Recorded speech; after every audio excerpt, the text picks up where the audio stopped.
Bismillahirrahmanirrahim. Assalamualaikum warahmatullahi wabarakatuh. Syukur alhamdulillah atas rahmat Allah Subhanahu wa ta'ala, kita dapat berjumpa kembali di channel Wanita Bahagia.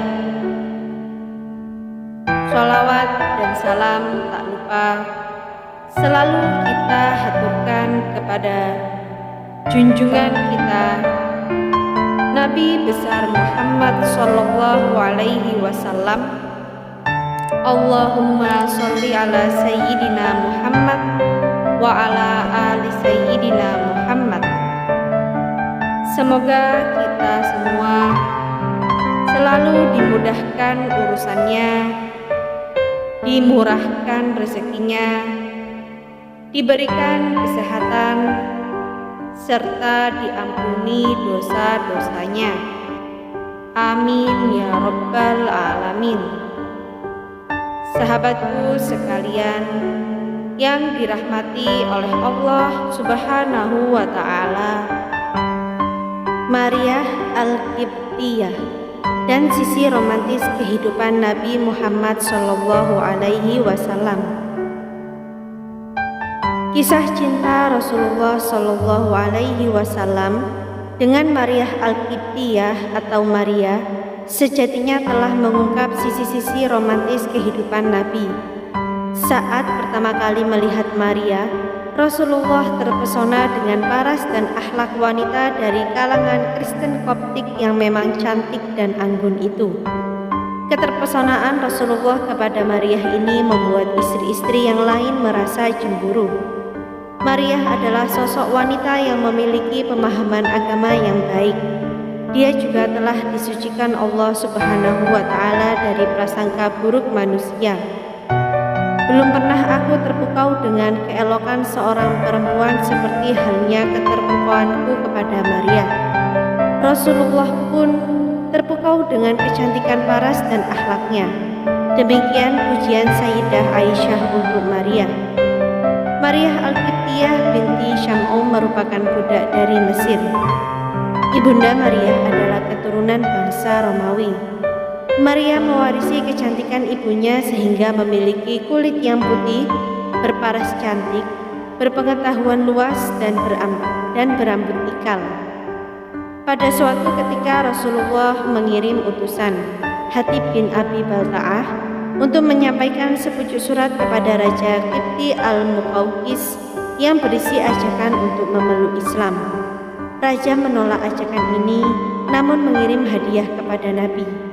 Hadiah itu antara lain budak bernama Maria, Sirin, dan Maburi serta hadiah kerajaan dari Mesir. Selain itu, raja tersebut juga memberikan hadiah keledai dan kuda putih. Selanjutnya, Rasulullah mengambil Maria untuk dirinya, sementara Sirin diberikan kepada Hasan bin Sabit. Kecemburuan segera membakar hati para istri Rasulullah ketika berita kedatangan Maria terdengar dalam rumah tangga Nabi, terutama Sayyidah Aisyah. Musababnya, Rasulullah sudah memperistri Maria. Rasulullah pun menyadari apa yang terjadi antara Aisyah dan para istrinya yang cemburu kepada Maria, sehingga Maria dipindahkan ke Al-Aliyah sejauh 3 mil dari Madinah. Di sanalah Maria menetap. Setahun di Madinah, Allah menghendaki perempuan yang sopan dan ramah ini hamil. Suatu malam, Maria menceritakan kepada Rasulullah bahwa ia telah mengandung. Beliau pun menerima kabar itu dengan memuji dan bersyukur kepada Allah.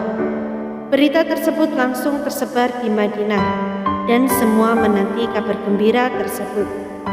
Namun para istri Nabi menyambut dengan sedih. Rasulullah Shallallahu alaihi wasallam sangat bahagia mendengar kehamilan Maria, terlebih setelah putra-putrinya yaitu Abdullah, Qasim, dan Ruqayyah meninggal dunia. Maria adalah istri Rasulullah setelah Sayyidah Khadijah yang bisa memberi Rasulullah anak. Bulan Zulhijjah tahun ke-8 Hijrah, Maria melahirkan bayi laki-laki. Kelahiran anaknya menjadikan Maria sebagai budak yang merdeka sepenuhnya. Kehadiran bayi dari Maria ini mendapat sambutan gembira dari masyarakat Madinah. Rasulullah memberi nama anak laki-lakinya itu Ibrahim bin Muhammad.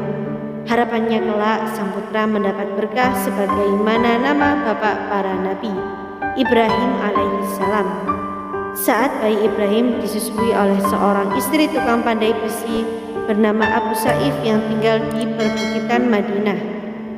Mendengar kabar gembira ini, para ummahatul mukminin bertambah dongkol.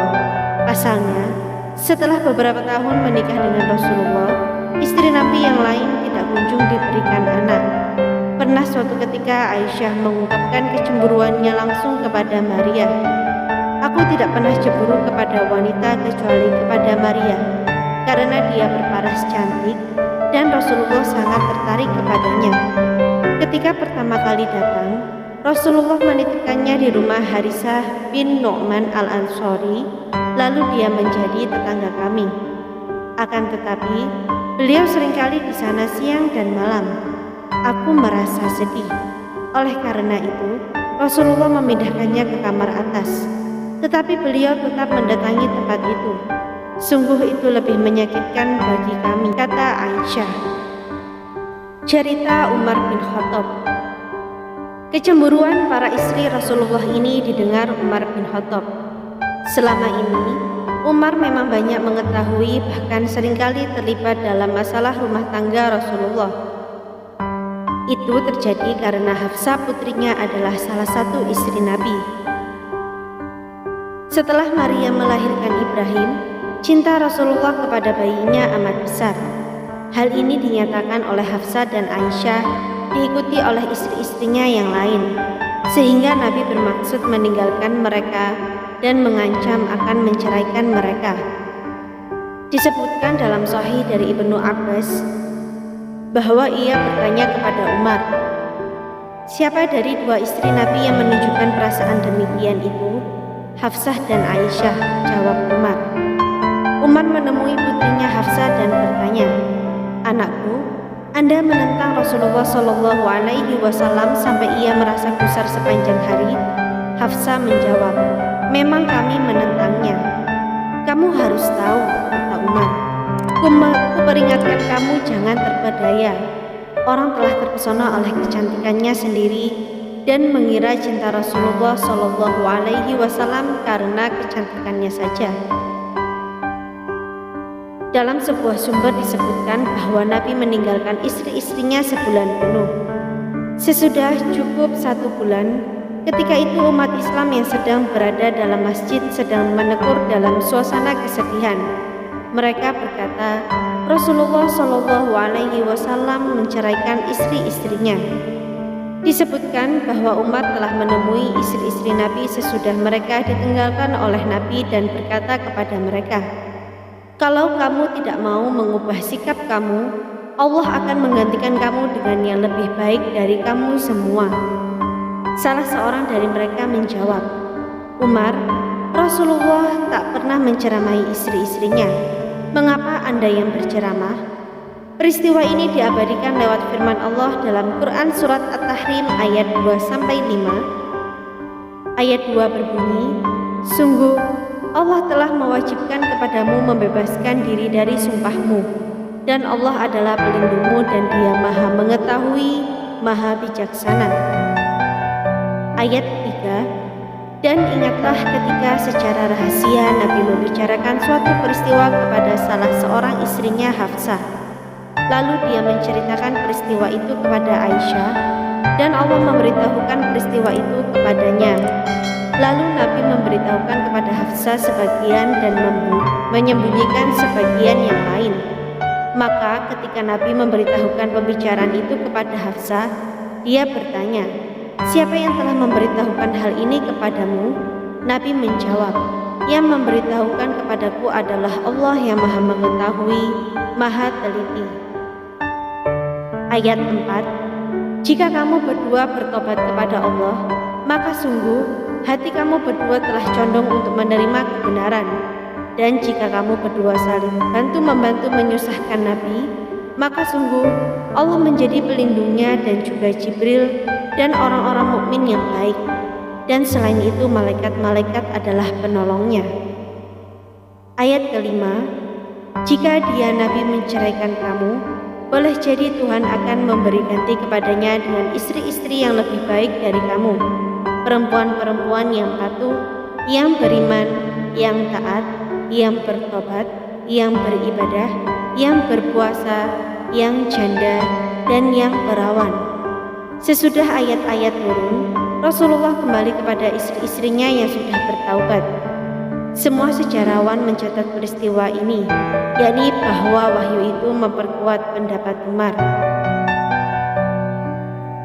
Semoga apa yang kami sampaikan kali ini bermanfaat untuk kita semua dan menjadi ladang pahala. Jangan lupa untuk menekan tombol like dan subscribe, dan juga nyalakan lonceng notifikasinya agar Anda tidak ketinggalan video terbaru dari Wanita Bahagia.